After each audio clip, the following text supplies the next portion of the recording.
The emergency loan.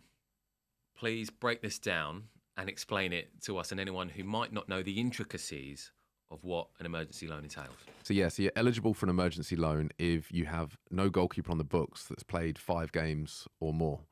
So, which makes sense. Of course, if suddenly you have a nightmare, a few goalkeepers go down injured and you've got no goalkeeper for the game at the weekend, then of course it's fair that you're allowed to bring somebody in at that moment to play the game. However, I think this has been exploited a little bit, in that I think clubs now realise that actually the possibility of getting an emergency loan, often from a championship club, often a goalkeeper who is arguably above the level, makes a lot of sense. And that's where I think it needs to change slightly, because then if you're a League One, League Two team, I fully understand why you might only have one registered goalkeeper or no registered goalkeepers, and just go down the route of using emergency loans, using loans from the bigger teams and getting goalkeepers who might be on huge sums of money back at their parent club, but they can bring in for next to nothing.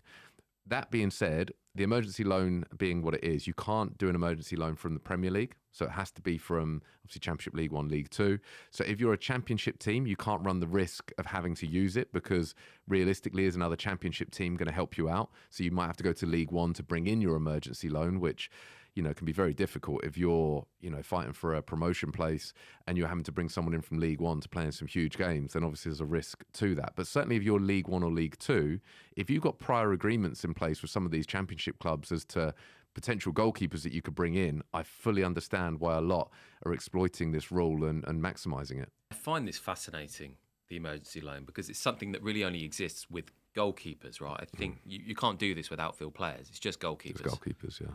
And you mentioned Joe Bursick there. There's another layer to that story, of course, the fact that he went to Peterborough for the back end of the season, helped them get promoted, then went to Lincoln for one game in the playoffs, helped them bypass Sunderland, get to the final, not get promoted, but that was huge. You go into this season and you have Connor Ripley, or it might have been last season, going to Salford for an emergency 7-day loan, which turned out to be nearly more than a month. They already had Zach Sheacock in the building on a proper loan from Birmingham. But less than 5 games. Less than 5 games. And then you have Matty Ingram, who goes into Luton for the playoffs, who's contracted to Hull City, another Championship team, but their season over. So he's able to go on loan, or an emergency loan, for what could have been promotion to the Premier League. Yeah, well, we're going to have a situation as well when the World Cup comes around and the Championship teams have got a bit of time off.